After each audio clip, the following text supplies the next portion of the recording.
Hi, good evening, everybody. Okay, Ethan here from Investing Note. Just give us one more minute to get everybody on board for this webinar. And thank you all for joining us. Okay, awesome. Hi. All right. Okay, a lot of fresh faces as well. Let me just share my screen, guys. Okay. Right. Can you hear me loud and clear? Yes. Okay. Awesome. All right. Good evening, everybody. Ethan here from Investing Note. Thank you so much for joining us for this exclusive fireside chat, riding the wave with S-REIT leaders. All right. Of course, right now we have something to announce, right? Unfortunately, we can't have Mr. Tony Tan, the Chief Executive Officer of CapitaLand Integrated Commercial Trust, joining us today because at the last minute, he has some urgent matters, right? But fret not, we have Mei Peng, who is the head of relations of CICT, to actually take his place to join us for this webinar today. So I think Mei Peng is actually good enough to answer all your questions as well. Okay, so without further ado, let me introduce Mei Peng and Adrian. Of course, Mei Peng is the head of relations at CapitaLand Integrated Commercial Trust, right? She has more than 20 years of experience in investor relations, communications, and marketing, right? Mei Peng, you can say hi. Hi, everyone. Good evening. Tony sends his apologies that he can't make it this evening to join you.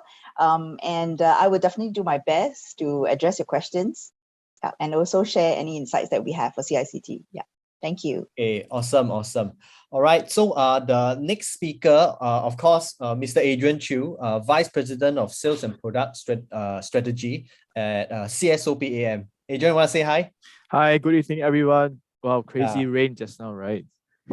Yeah. So I think Adrian, of course, is no stranger to our webinars. We've done quite a few with him. Okay, so let me run you guys through how the flow of the webinar will be. So I think the first part, which is Mei Peng segment, right? So she will actually go through some of these like a fireside chat with you guys to answer some of the questions, right? And after that will be Adrian segment. So Adrian, of course, is representing CSOP and we'll talk about the REITs outlook. After that, we'll have a Q&A open to the floor, close to about, let's say, 7:45, right? So without further ado, let's move on. Okay, so before we start, a couple of disclaimers, right? Of course, whatever we say here is for educational purposes, and same thing as all the other disclaimers. You guys know the drill, all right? Same thing here for CSOP part as well. Just a quick look. All right, so let me set the stage right now, okay?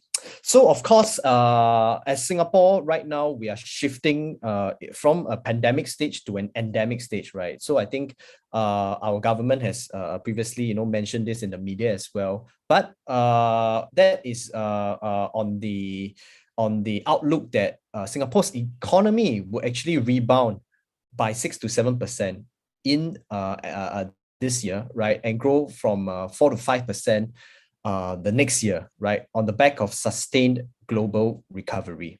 Okay, so of course, right now we are on the topic of REITs, the theme of REITs, right? So of course, a lot of the audience, you guys probably have REITs in your portfolio, right? And we all know that REITs are actually a key asset type in a lot of investors' portfolio as well, right? So despite the downturn and impact from COVID-19, right, the diversified nature of this S-REITs, right, has sort of played a part in its resilience, right? You can see a lot of these REITs actually doing pretty good recovery, I would say. since the major sell down last year, right? So the pertinent question to ask is, what does this actually mean for REITs investors going forward, and where do the opportunities lie, right? So, of course, I have to give an introduction to CICT, right? So CICT is short for CapitaLand Integrated Commercial Trust, right? With 24 properties and a market cap of about 14 billion, CICT is one of Singapore's largest REITs, or the largest REIT, right? Of course, if for those people who have not familiar with CICT, right? CICT also has quite very high occupancy levels across its offices, retail, and integrated development portfolios as well, right? So for the people who are not familiar, right, these are the images of the properties in CICT's portfolio. Of course, it might ring a bell to you, right, if you've ever been to Plaza Sing, which I think a lot of Singaporeans have on the left, right? And of course, in the middle would be Capital Green, one of the new buildings, office buildings that is under CICT's portfolio. And last but not least, of course, Funan Mall is also under the integrated development part of the portfolio. Okay, let's move on. So right now, let's start this fireside chat with Mei Peng, the Head of Investor Relations of CapitaLand Integrated Commercial Trust Proper. Hi, Mei Peng. How are you today? Thank you very much to Investing Note for inviting CICT to join in this platform. Yeah. Awesome, awesome. Okay, let's start with the first question, right?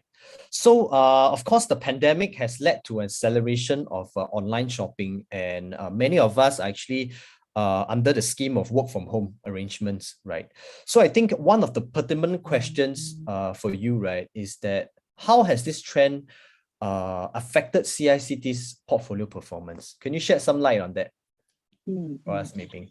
Yeah, so before I start, I think the pandemic has started since last year. I think most of us are now very familiar with working from home, as well as I think shopping. We have done so as well and continue to do so within the social distancing measures restrictions. Yeah, so what we have observed is there is a Singapore Department of Statistics that actually track the total retail sales over on a monthly basis. So based on the August data, we have seen that and also from 2020 to 2021, we have seen that actually online sales as a proportion of total retail sales, it has its peak at about 26.2% in May 2020. So, and then during this year, actually 2021, even during the heightened alert period, we didn't see going back to that kind of level. The highest is about 18.4% in June this year. So what we do see is that I think the monthly proportion of the online sales seems to hover around about 12% to 16% range for most of the months in 2021. So what does that tell us? So we would like to conclude that Singaporeans still like to shop offline. I think we like to move around, go to the malls, have the personal experience to be there. But of course, being a part of our portfolio in the retail malls, we are not dismissing these online sales data as well. I think we are also preparing ourselves and also getting to know our shoppers. And so we do believe that the omni-channel shopping experience will likely be the way forward. So if you have visited our malls, or you have or you are our Capital Star member, you will know that we do try to utilize both the offline and online kind of experience for our shoppers, and to benefit actually not just our shoppers, but also our retailers.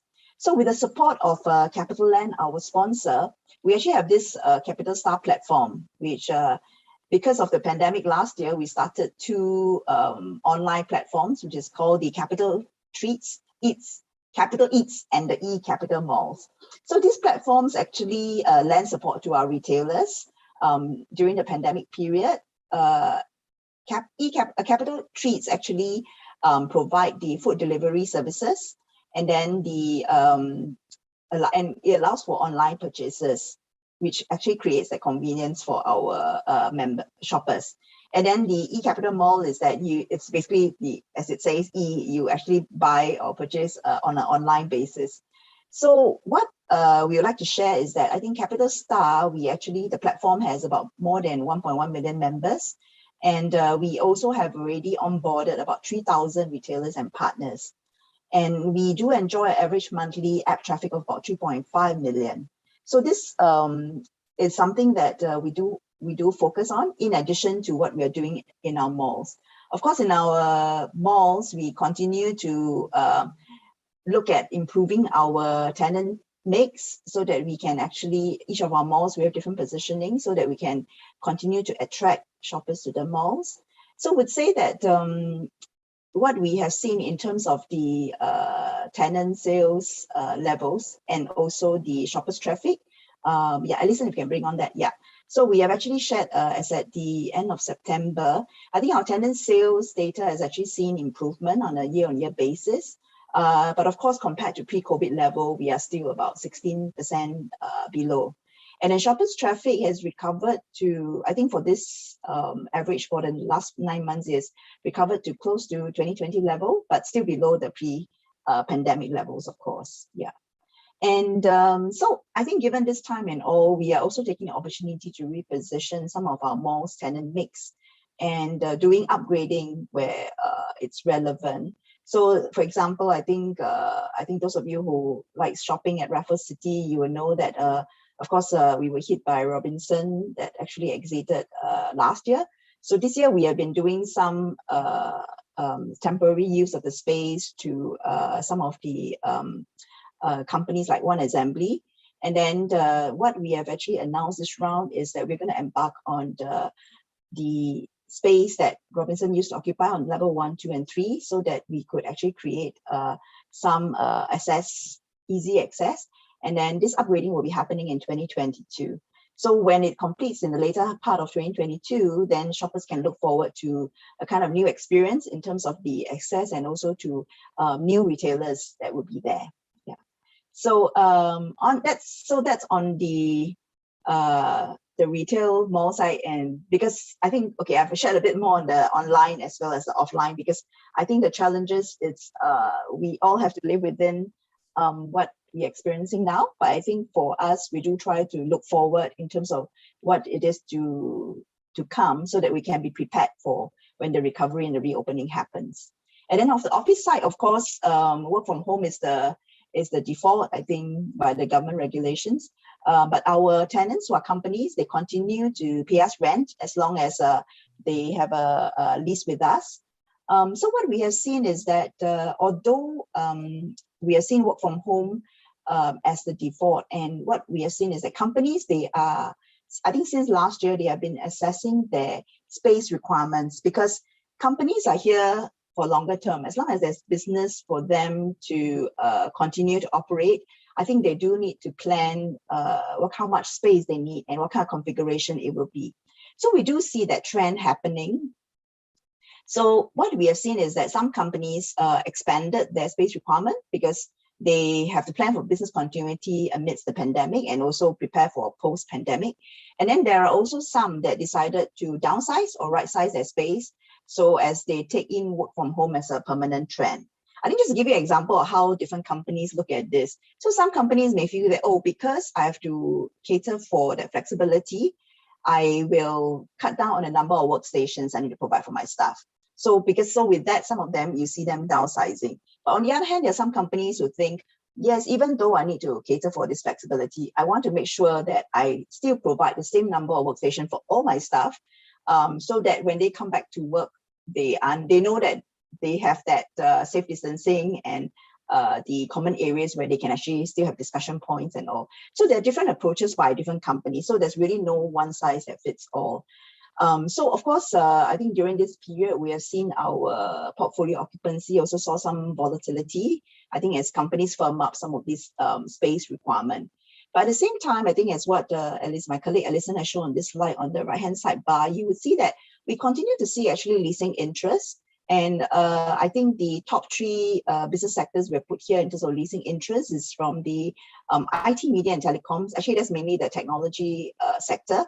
And then we have from business consultancy firm, and also the banking, insurance, and financial services. So such as like asset management companies. So they are still looking for space requirement.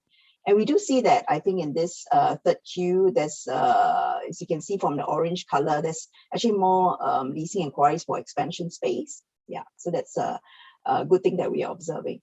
And we also do believe that Singapore as a global hub will continue to remain attractive for companies that's here for the longer term. Yeah. So I think it's a long answer to your one question, Ethan.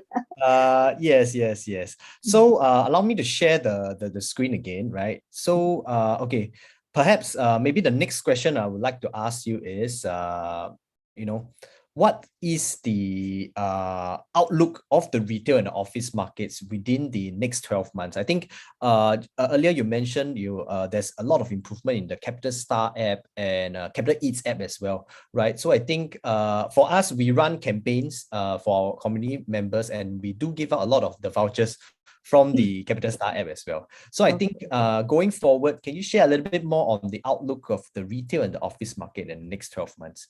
Sure. Okay. So maybe just to also follow up from earlier on, I think what we have, how we have also navigated through the current challenges is that I think definitely we have focused a lot on supporting our tenants.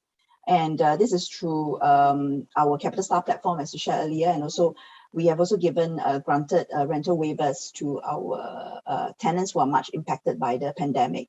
So through different ways, I think we do provide targeted assistance so that such as like it could be relevant rental restructuring or like waivers. And then we also give marketing support. So I think like during the heightened alert period, we do welcome retailers to come on board our two online platforms, and then we waive the certain charges for the F&B retailers. So that I think during that period when you can't dine out, then we have this platform to help retailers to do the deliveries. And so this is something that we have tried to do, and we try to be more agile and flexible when dealing with our tenants, so that we want win-win solutions that can actually meet both the tenants' needs and our requirements. Yeah. So as a result, our portfolio occupancy is about 94.4% as at the end of September, and we also have a weighted lease term to expire is about 3 years. Yeah. So look, going forward, I think what we are seeing, I think we'll touch on the retail sector first. So Alison, if you could share the supply chart for the retail market. So the good news is that both retail and office market, what we're seeing is that it's going to be limited new supply in the next few years. So it's really more the demand side of the equation that could impact the rental trend. So I think everyone reads about it. Singapore has this high rate of vaccination. And then we are also seeing gradually opening and the established vaccination travel lanes to the various countries. So this will bode well for the retail market. I think I think now at least we're seeing that if you are in the same household, 5 packs can dine in the restaurants. And so as these dining restrictions gradually ease and the spending is back, I think definitely we think the demand from retailers will improve, and then that could help us in terms of the performance of the malls. Yeah. So yeah, as you can see, I think I don't need to explain the supply. You can see from like next year, 2023-24, if you average it out, it's really, really below 1 million square feet a year. So this is manageable supply. Yeah. And then moving on to the office side of things, as I said, it's also limited supply. And then I think now it's that the return to office for vaccinated workers, I think from 1st January next year is something that's going to be expected. And with the supply, new supply coming on, it's going to be limited. So I think we have seen consultants expecting that Grade A office rent will continue its increase into 2022. I think over the last couple of quarters, we've already been seeing some gradual improvement in terms of the market rent. Yeah. Okay. Yeah, I won't go into the details. So yeah, here we are just, we have actually shared our portfolio occupancy and our portfolio WALE. Yeah. So this is the chart which I'm showing you, which are sharing here the Grade A office market rent. So you can see that it has actually bottomed in the first Q this year, and we have seen a gradual increase in the market rents in the second quarter and also in the third quarter. Yeah. All right. Hi, Mei Peng. Awesome. Thanks for sharing, right? So let me share my screen once again, right? So I think you put up a very good point that maybe we are actually past the stage where we're well poised for recovery, and it's all about how CICT is having this kind of forward thinking approach to latch on the trend of a recovery, right? So the next pertinent question, right, since we're on recovery, so what are some of the growth strategies that CICT is currently pursuing? Okay. Maybe also just to touch on what has been ongoing this year as well. I think we definitely, in terms of our strategy, we do embark of the asset enhancement initiatives, and then redevelopment, and then of course portfolio reconstitution, which includes acquisition and divestment. So what has been happening even from this year, I think to set the tone, we were doing some upgrading for 21 Kalia Key, which has been leased to WeWork for next 7 years. So that's we've handed the space over to WeWork, so they're doing their own internal fit out. So that's an asset that will also contribute sometime in 2022 for us.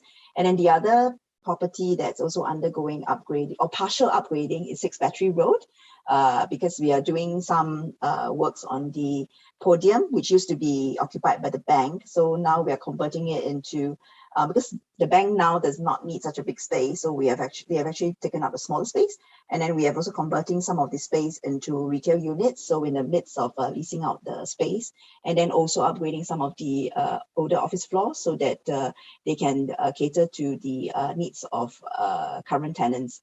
So these are ongoing, which we expect that will contribute next year.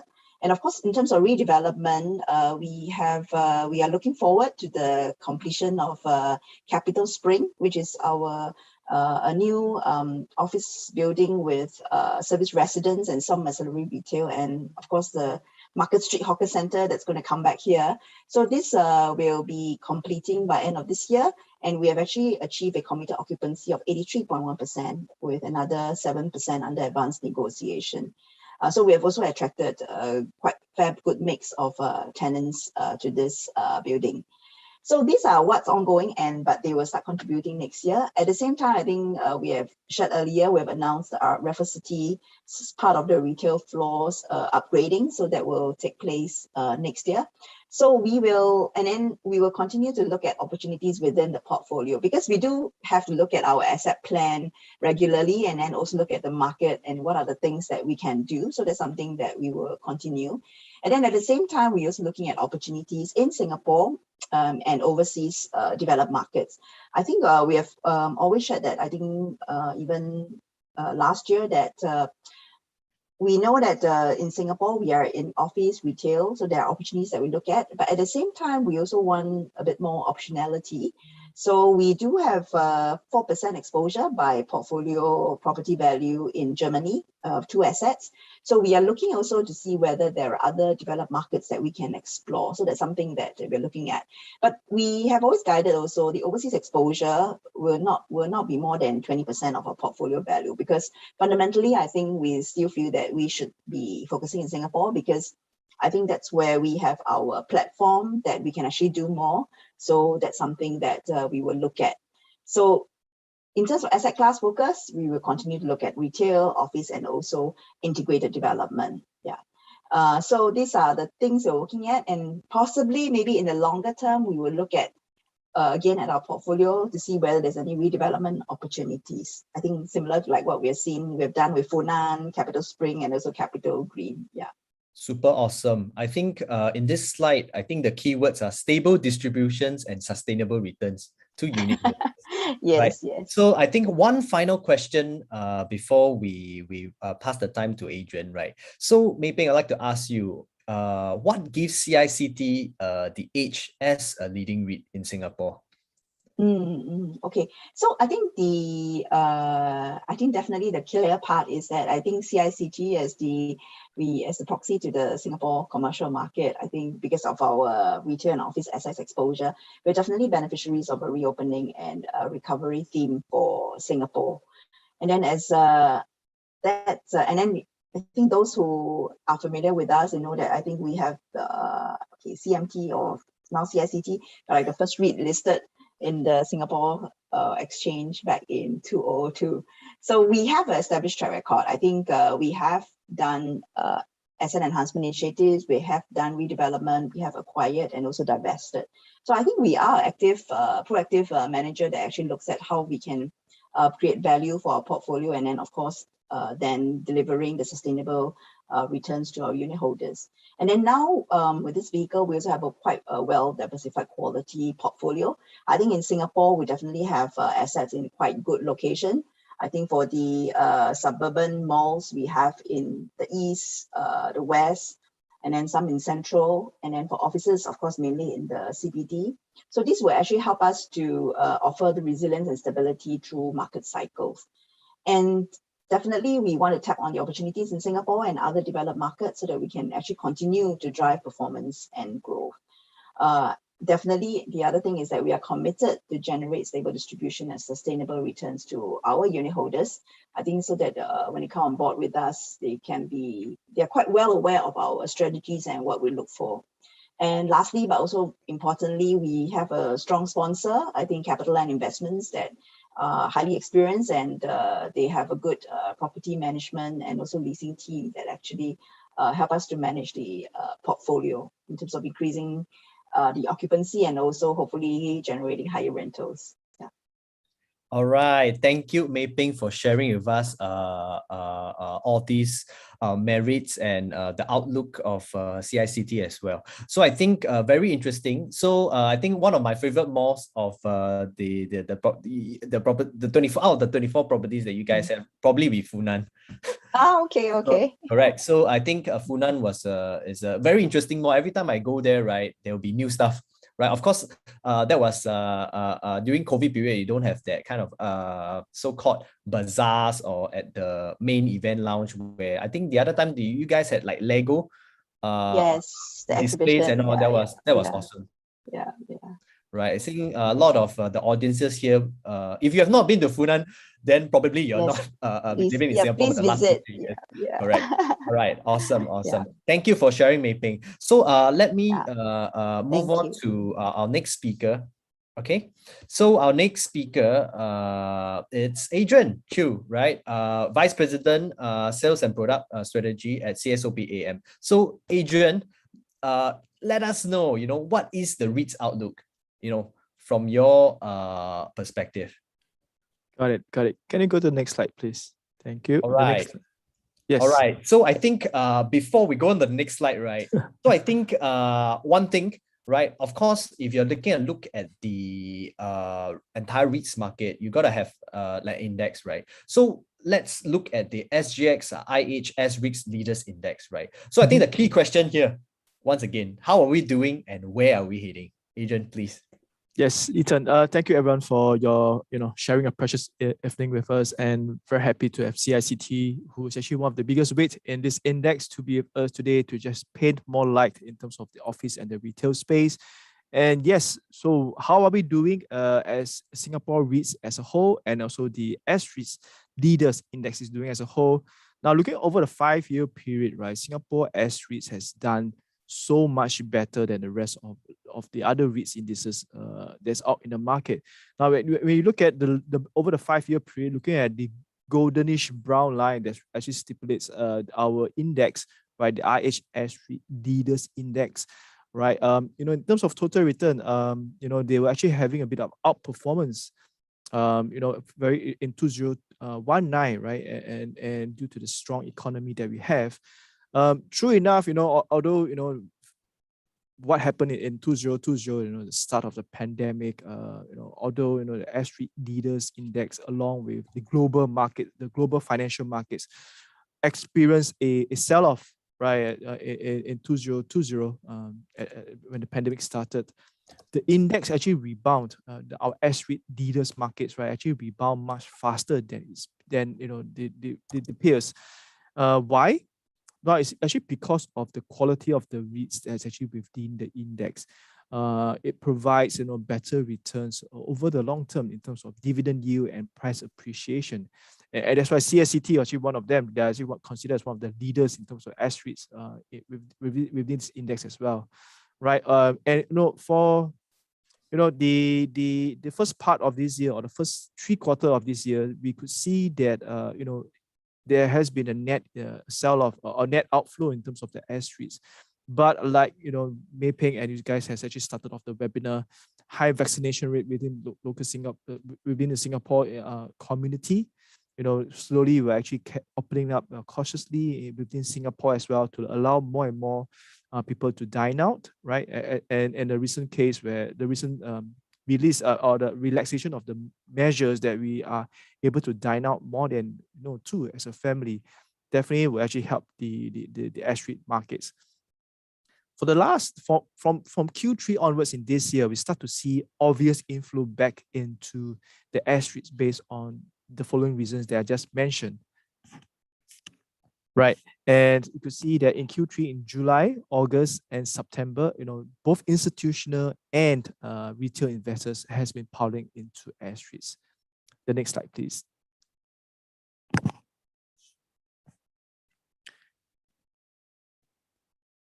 Just a moment up. Right, so I think before we touch how and where S-REITs are actually going, I would like to share why we're actually looking to S-REITs. Now, Singapore REITs offers the highest dividend yield among other yield products. Now, the IHS REIT Leaders Index gives a dividend yield of 5.1%, which is higher than S.E.A index, which is actually 3.5%. The 10-year local government bonds give out coupon about 1.6%. And fixed deposit comes in very low of 0.2%. So in terms of the REITs, why has been the investment assets that most investors go to right now is because of the high yield advantage of about 1.5% to 3.5% when compared to other yield product. As an asset class, Singapore REITs offer a very good hedge against inflation. Now, REITs by the Inland Revenue Authority of Singapore, or we call it IRAS for short, which is our local tax regulators, requires all S-REITs to give out at least 90% of their taxable income or their rental income to dividends to unit shareholders. Now, it is a very good hedge against inflation because rent is actually one of the composition for the consumer price index, or we call it is a very popular gauge to gauge inflation, right? And high inflation means that the economy is doing well. The REITs can actually charge higher rentals, and higher rental means higher dividend to be paid out to the investors. So where are we heading now? According to Bloomberg estimates, if you look at the bar charts at the bottom, at the right hand side of the slide, is that we expect dividend yield to increase or to rise in the next 2 years at much higher pace than inflation. The expected dividend yield for the IHS REIT Leaders to come in at 5.4 and 5.6 for the full year of 2022 and 23 respectively. So this is where we are heading. Right, the next slide. Thank you. To share more about the index, the IHS REIT Leader Index is started in 2014 in March with 28 S-REITs right now within the index. And these 28 S-REITs have a market cap of 103 billion as of September, right? So, which kind of REITs join this Leaders Club, right? It's actually based on the methodology in terms of criteria. I think right now there's about 47 S-REITs listed on Singapore Stock Exchange, but who are the big boys, who are the leaders that has been allowed to join this index, this big club, right? So first they have to be listed as S-REITs on Singapore Stock Exchange, right? They have to meet a certain liquidity criteria. The average traded value has to be about 500,000 US dollars. And they have a traded velocity, a daily traded velocity of 0.1 and above, right? And out of the S-REITs, right, 20% or the free float criteria, which means that 20% of the shares has to be in public arms, and those in the public arms has to be valued at about Singapore dollars 500 million, right? So if you meet all these criteria, you're actually included into the Leaders Club. And then we actually rate, after once the big boys, established boys are added into the index, they actually rate based on to the liquidity adjustment method strategies, right? Which I'll share more into details.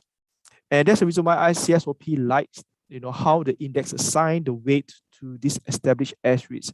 It's actually through a liquidity adjusted kind of strategy, which captures price momentum, fund inflows, and also sector rotation. This enables the index to be smart, to be very robust, and to better reflect the current market situation.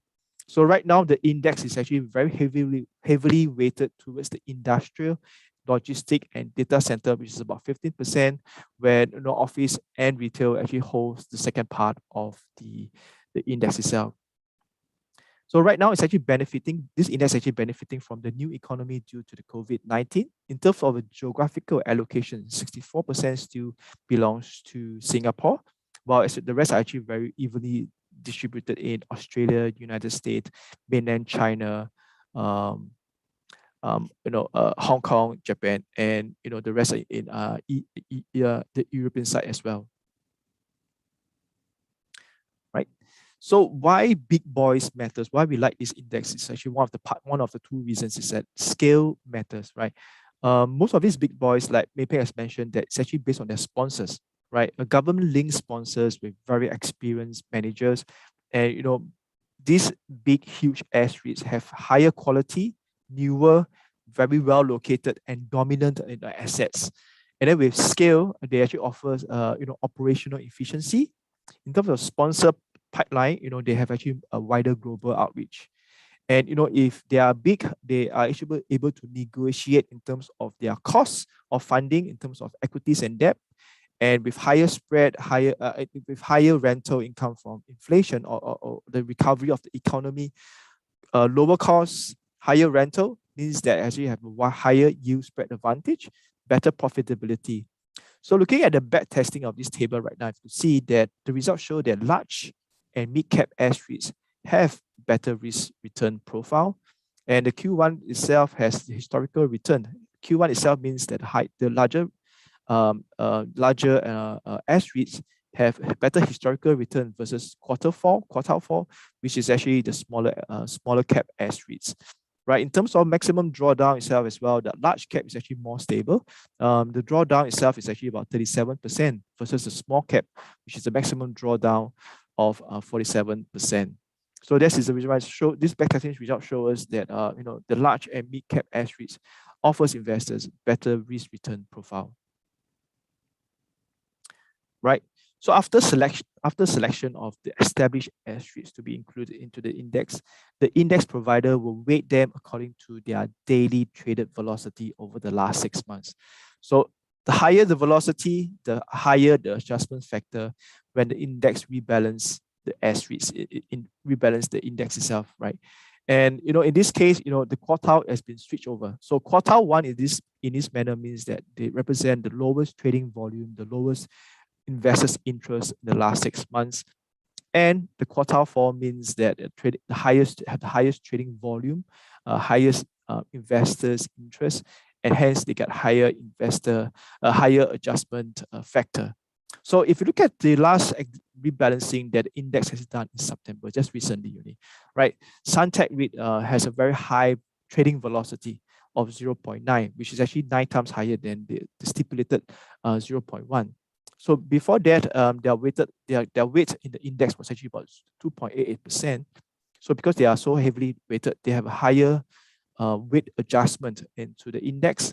And at the end of the rebalancing, it increased its weight. They got re-rated higher at about 4.2%.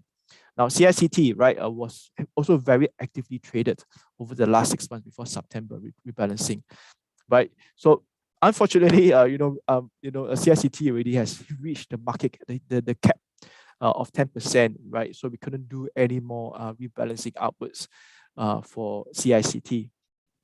Right, Capital DC REIT is another example. Over the last 6 months, has been actively traded.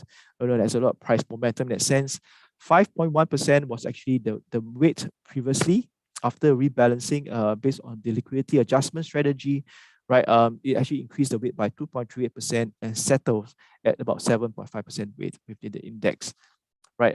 So on the flip side, if you have lower trading activity, lower daily traded velocity, you are actually re-weighted downwards, right? So this actually ensure that the index is actually very robust, very smart. It captures the price momentum, and also have a better representation of the current market situation. Right. The next slide, please. So why we CSOP really like this index? Because of the benefits that this index provides. So the IH S-REIT Leaders Index, right, has actually showed that the big and large cap S-REITs have better performance in the last 5 years versus the smaller REITs in terms of annualized returns, historical return, in terms of maximum drawdown as well. We like the way how the index rebalance themselves based on the liquidity adjustment strategy, because it captures fund flows, sector rotation, especially where those S-REIT sectors, right, that attracted new capital inflows. So this actually reflects higher investors' interest, and also better reflection of the current market situation.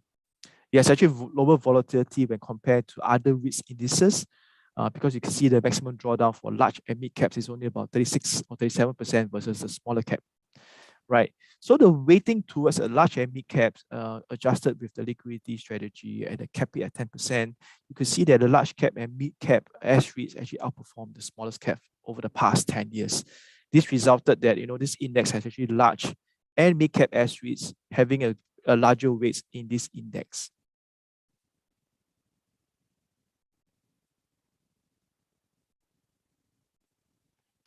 All right, Adrian, thank you for Yes. sharing. Right, so I think the IH REITs index definitely one of the key indicators of how the whole overall market, the REITs REITs is performing on the whole, right? So I think the next question to ask is, what's your take on the sectors which are actually best poised for the recovery phase of this pandemic? Right, that is a very good question, and the time is actually to invest into the S-REIT right now. Based on the market is actually there's a reopening play right now, and of course, reopening play is just a very short term play. But I think as S-REIT itself, I think deserve a long term investment part in a portfolio as well, right? I think both residential and commercial real estate has been through a rough patch through the pandemic, right? I think S-REITs, just like all global markets, just like the global markets, has experienced a massive sell-off. But I think right now the S-REIT markets is actually ready to rebound. Even it has rebounded, given the friendly macro environment right now. Singapore government has been very supportive in terms of the rental support for businesses and stuff like that. Right. So for us, we are still a bit overweight. We are actually very overweight in industrial and data centers based on what has happened, the change of habit based on the COVID-19. Right. Logistic and warehousing continue to see to benefit from the structural change and the structural trends of e-commerce, supply chain shift, and based on domestic consumption. Right. For data center, we see that demand for data center has been a key structural change for 5G, cloud computing, right? Asia Pacific, we see one of the fastest growth in terms of data center, and we believe that data center spending will surpass $35 billion by 2025. I think which is going to account for more than 35% of the global market. Right, and to support what Mei Peng has mentioned, support in his view, and to echo his view, is that we also believe that offices and retail, the worst is over for them. And we also have the same outlook that, in the medium term outlook for grade A offices look extremely positive. I'm sure we have to acknowledge that, some of us are actually working from home, but I think working from home with our family and children is not going to be a viable long-term solution. Definitely we need some space in office as well. And we believe that, in terms of office space, a small pocket in terms of the grade A prime office, prime locations are actually very positive for office space. Right, I think retail malls actually go, like Mei Peng say that retail malls are actually embarking and realigning their offerings and helping the retailers to embark in the omni-channel kind of strategies. So I think that helps. So I think for office and retail, the worst is over, but there's very believe there's a rebound to it as well. Now for hospitality, we are a little bit overweight in their sector because I think right now they're still under a lot of pressure. Even though with VTL lanes opening up, we do not see a huge inflows of tourists coming in. But definitely they're going to expect this subsector, right, to benefit from the pent up travel demand. But I think we are all dying to travel, and I think hospitality will definitely going to benefit from the demand once we feel comfortable with the VTLs and with the we gain confidence to travel again. So I think hospitality is still a bit overweight in that sense. All right. Thanks, Yep. Adrian, for sharing. Yep. So I think one question out of our minds right now, I think a lot of audiences will be thinking, of all these, how can we ride on this trend right now? Right, Adrian? Yes, that's right. Yep. Right. Yes. To ride to the trend is actually using our ETF, a smarter way to build your real estate portfolio. Now, Ethan, we like the index in terms of the way how they select S-REITs, right? The established big boys. With the data shows that the large and mid caps have better risk return profile, and we like that selection methodology. And then couple that with the the liquidity adjustment strategy. I think these are the two best way to ride the trend, be it recovery or long-term investments. Right, the index, right, the IHS REIT Leader Index, which our ETF will be tracking, it's actually weighted towards a relevant sector right now, which is actually about 50% heavily weighted into industrial and logistics and DC center, right, benefiting from the new economy that actually sprout out from the pandemic. So hence, I believe that the CSOP IHS REIT Leaders Index ETF is a very suitable way to invest into to ride the trend, right? And to rebalance semi-annually the index and our ETF as well helps investors stay very relevant and also refresh himself on a semi-annual basis, right, to better represent market situation. Right, the next slide. Thank you. Yes. So a little bit more of our ETF. The name of our ETF is actually CSOP IHS REIT Singapore REITs Leaders Index ETF. Right now, we are actually doing a fundraising for this ETF, right, at a subscription price of $1. So why now? Why not wait till listing? Well, if you go to listing, there will be a bid-ask spread. But right now, to you, the cost is just $1, a flat fee of $1, right? And how do we, as investors, invest into the ETF? Is that we do a full physical replication, right? That means that the index tells us to buy into CICT. We'll just buy into CICT. We do not go into derivatives. We do not go into swap agreement. We do not do exotic investment tools. We buy the underlying S-REITs itself to build a portfolio, right? So right now, during the book building phase, or we call it the IOP, initial offering phase right now, $1 Sing dollars. We only accept Sing dollars right now for subscription. Upon listing on the 18th of November, the Sing dollars will have a ticker code of SRT. Right. There also will be a secondary currency with a ticker code of SRU. So with the last alphabet U, help you to remember that it's actually for US dollars class. Right. Of course, the base currency is still marked off from US Sing dollars because of its S-REITs itself. And I want to take a step back. It's actually upon listing, if you have a Sing dollar class S-REIT ETF, you could actually sell it on the US dollars class itself based on your currency needs. Vice versa, if you have US dollars, you can actually buy US dollars, and if you need Sing dollars afterwards, you can actually sell in the Sing dollars class. They are actually both fungible, right? Right now, we are accepting a minimum of 1,000 units per subscription, but upon listing itself on the 18th of November, the board lot size will be narrowed to 10 units per share, or very small capital outlay of $10. You are able to gain exposure to establish big boys, the big S-REITs already in the market. We are committed to give out dividends semi-annually. They will be given out in Sing dollars only.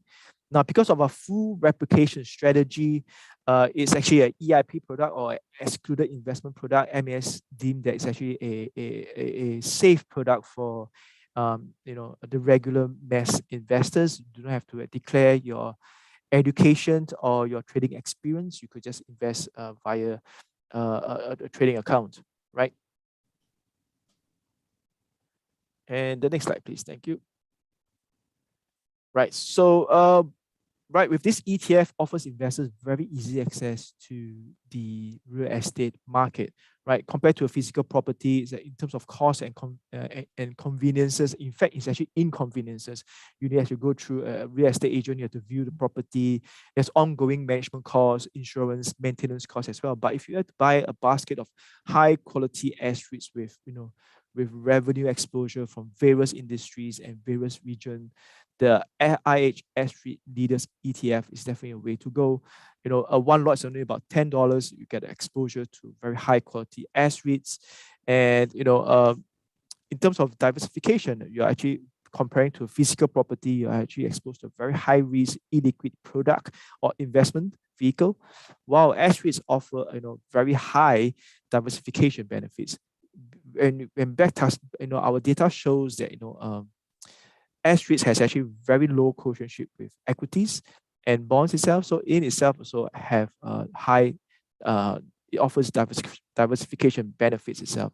And S-REIT itself has actually high, many geographical exposure into different countries in the different regions. That also offers investors very stable income from a diversified physical properties income in that sense. Right. In terms of dividend yield, a physical property, besides you have to pay high maintenance costs and such, the dividend yield is actually very low. It's approximately about 3%. Our ETF itself, we expect to give out about 4 to 6% dividend in this year alone, based on Bloomberg consensus. It offers investors very stable and sustainable dividend payment.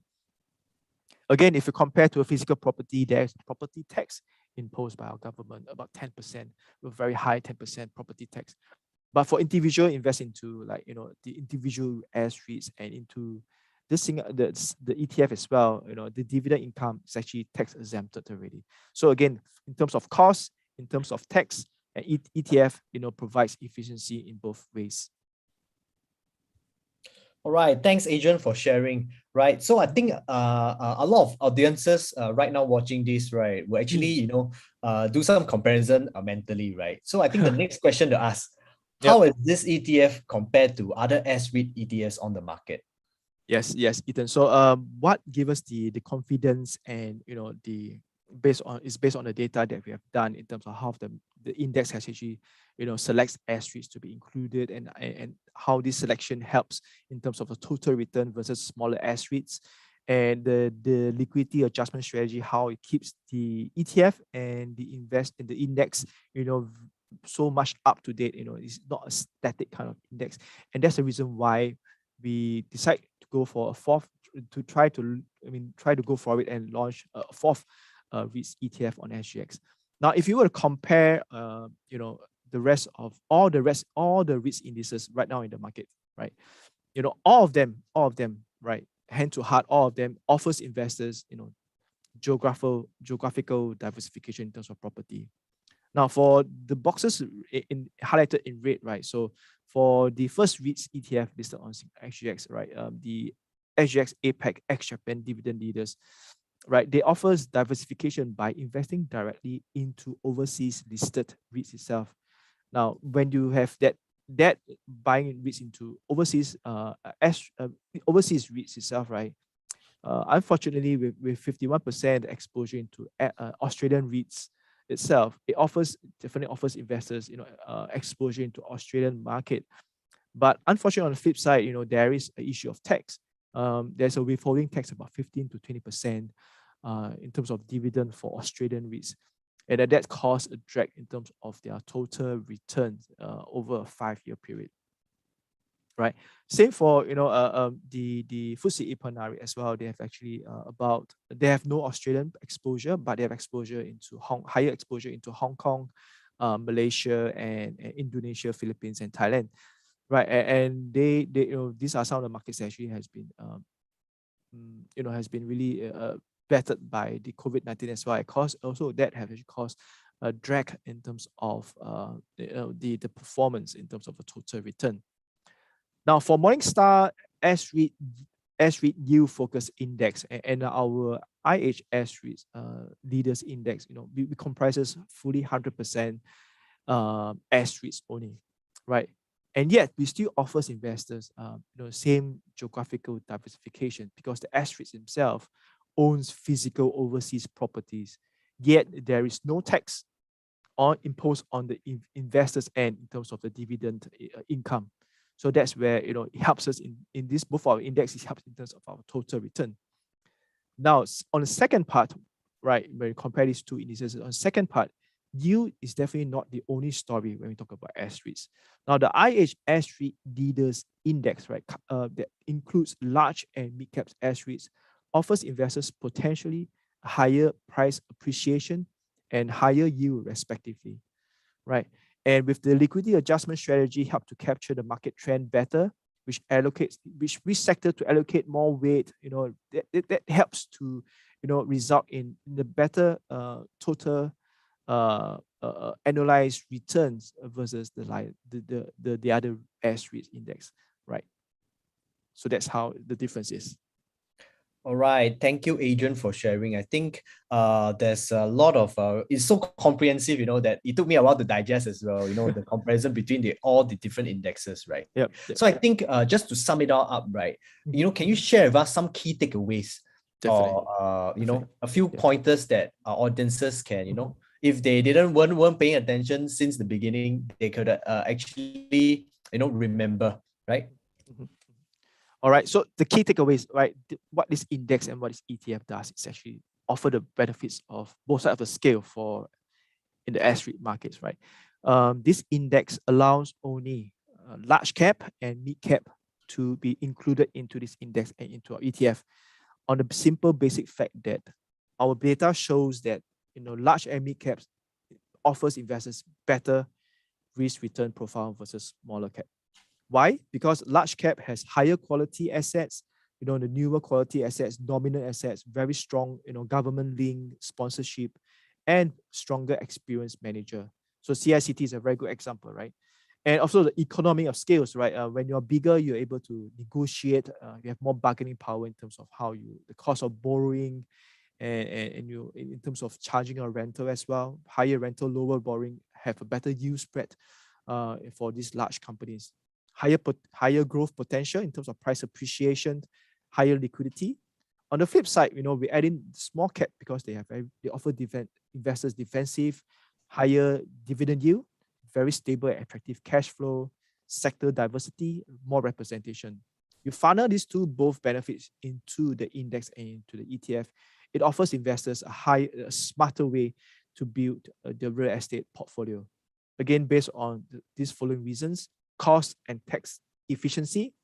The liquidity adjustment rebalancing helps the index and the ETF to stay relevant to fund flows, investors' interests, and hence better market representation. Attractive dividend yield, price appreciation, diversification is also achieved based on the physical, geographical, and sector diversification, right? Based on this S-REITs, very stable value asset because we are talking about large cap here, right? Higher quality, so very stable asset value, lower volatility. So these are some of the benefits, and they help you to build a smarter real estate portfolio. All right, thanks, Adrian. Right, so of course, we have come to the end of Adrian's REITs outlook, right? So we will actually take questions from the floor right now, right? This is the Q&A section. So let me just take a look at the questions that many of you guys actually put in.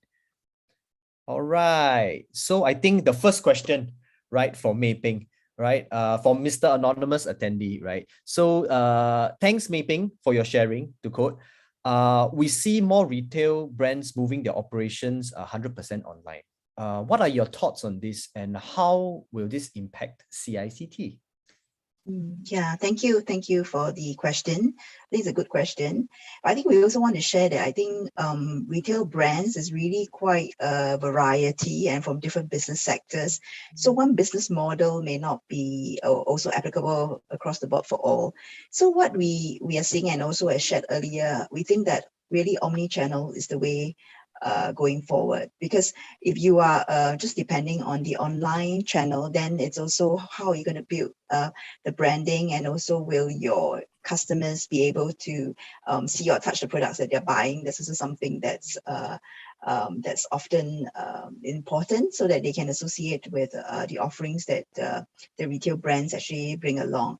So we find that actually for us operating the malls, definitely, of course, we focus on bringing variety of retailers and F&B tenants to our malls to cater to our shoppers' needs. But at the same time, I think we don't just stop there. So we're not saying that physical is the only way to go, but we also don't think online that's the other extreme, that is the only way to go. So we really think that you have to blend both, because it's two different domains, and you can target new group of customers if you can do both physical and the online platform. So maybe also just to say what we have CapitaLand, together with CapitaLand, what we have been trying to do is to bring about this omni-channel.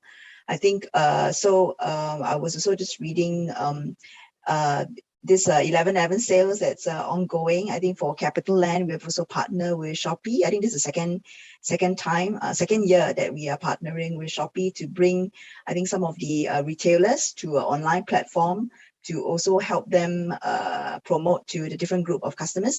But at the same time, through such campaigns that we have, we also will incorporate some kind of promotion and stuff that will in turn encourage the shoppers to visit the physical stores. So then that will have a good plan, and then that will allow a more all-encompassing kind of approach to marketing. Yeah, so I think, so to answer your question is that we think that omni-channel is the way to go, and it's something that we will focus on. So to cater to both online and offline customers. Right. Thanks, Mei Peng, for the answer to the question. Right. So I think the next question, I think, is probably directed to Adrian. Anonymous attendee, how to subscribe to your ETF? I think, Adrian, you can answer that. Yes, we do have a few partners that we can actually subscribe. These are some of the brokers that actually are helping us to actually book build in terms of investors' interest. If you have these accounts, scan the QR code. They will link you to a landing page, and it will direct you in terms of how to invest. Most of these actually have to be pre-funded.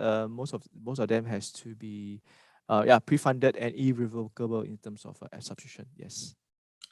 All right. Thank you, Adrian. Yes. You probably have the answer to Mr. Anonymous attendee. Right. So I think the other question, right, which is probably for Mei Peng. So another anonymous attendee said, if we are expecting interest rate to rise, right?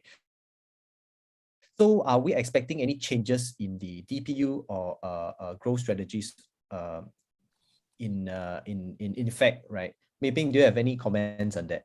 Okay, so I think definitely for the REIT, I think we actually pay out like 100% of our taxable distributable income. So I think when we look at opportunities and all, we have to rely, of course, on debt borrowings, which will then, that's where the interest rate will come in. But of course, for REIT, I think there is a aggregate leverage limit, which is about 45%. So I think for that, you will know that you can't really go beyond that. But we also want to highlight is that for CICT, I think 84% of our total borrowings are actually already on fixed interest rate. So at least that gives us certainty of the interest expense. And our average cost of debt is currently 2.3%. Which is already, like, compared to last year, 30th September last year, it was at 3.1%. So actually, we already brought down our interest rate quite a bit. And of course, yes, if interest rates go up next year, it will affect DPU. But I would say it also depends then whether there's additional borrowings we're taking on, and also how much of our debt is coming up due next year. So I think for us, we have shared in our 3Q business slides that I think for next year, we do have about 1 billion, but it's breakdown into a smaller tranche. And we actually already have facilities in place to refinance that. Yeah. Okay, awesome. Thanks, Mei Peng, for answering the question. Right. So I think the next question is this question, right? So by Mr. Anonymous attendee, right? For the ETF, probably for Adrian, right? What is the minimum lot to subscribe? And can you give an indicative price for the retail investor before listing? I think Mr. Anonymous and Danny here wasn't paying attention earlier, right? I remember you said there was around $1. Maybe Adrian, you can echo that. Yes, yes. So right now, the subscription price, the subscription price for for the book building phase run is actually fixed at $1 Singapore. So it's actually a flat cost to you. And what's the next question again? I'm so sorry. There's a few parts to it. Yeah. Minimum lot to subscribe. Yes, 1,000 shares, 1,000 units is the minimum amount to invest with these partners that we have right now. Is there any? Did I miss out again? No. Okay. Yeah.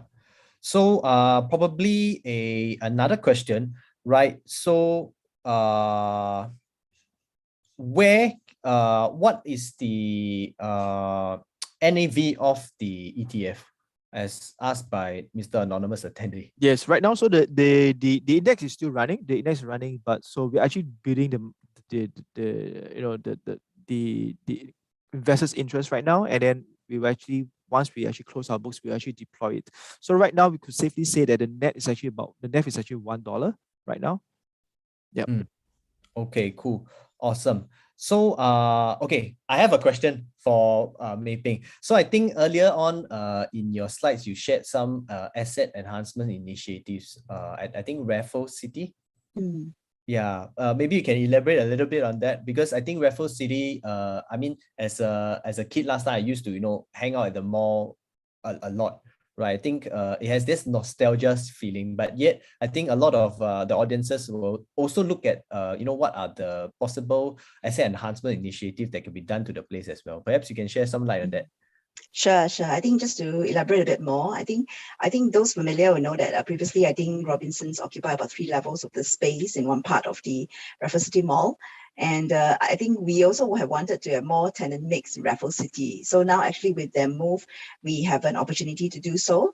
And because previously they were one occupant, so for them they just need to have like maybe every level to have one access point to the departmental store. But then now for us, when we think about wanting to cut the space up into smaller units, we need to think about the access or how we can actually facilitate the traffic shoppers flow within the area, and then that there will be proper visibility for the various retailers that we're bringing in. So that's what we are trying to do next year in terms of the upgrading and the AEI. So with the space, we are likely to do up into probably smaller, medium-sized units, and then we're going to market it out to different offerings retailers, so that shoppers can look forward to refresh offerings in Raffles City Mall next year. But of course, in terms of the occupied NLA, it probably will be much reduced compared to what Robinson used to occupy. But then, of course, with smaller units, in terms of the rent per square foot, then it also tends to be higher. So those are things that we think about as we go about this, doing this upgrading. Yeah. Okay, thank you, Mei Peng. I'm definitely looking forward to see the revamp of Raffles City. All right, so I think we are a bit short on time. One last question for Adrian by Miss Yulan Aoyong, right? So Adrian, are there any specific brokerage houses to subscribe to the ETF? Let me share my screen. Yes. Good question, right? Yeah. All right, I think there's one more key question that's very important, is that is there any balloting to it? Well, I just want the investors here, or the potential investors here into this ETF, looking to invest into this ETF, is that you will be getting full allocation, right? So whatever that you put in, you definitely would get the amount. So yes, don't need to worry about not getting like a normal stock IPO. If you want to subscribe 1,000, you want to subscribe 10,000, 100,000, you definitely get full allocation. Yep. So I think on the screen is actually, you can just take your phone to actually scan the QR codes for the respective brokers that are participating in this IOP period, right? For the, I think, traditional brokers, if not wrong, you can just call your brokers like the DBS or the OCBC securities holders. Okay, so I think without further ado, we're a bit short on time. First of all, thank you, Mei Peng, our special guest, and Adrian, our special guest, for joining us in this webinar today. It was, an eye-opener and a fruitful experience for myself, and I believe for all of the audiences as well. Right? Thank you so much. Thank you. Thank you, Mei Peng. Thank you, Yeah. Ethan. Thank you, everybody. Yeah. All Thank right. you, everyone. If you have any questions, do email Investing Note, and we'll take it from there. All right. Okay, thank Thanks, you. Have a everybody. nice Good night. evening. Stay Bye-bye. safe. Stay Yeah. safe. All right. Bye-bye. Bye-bye.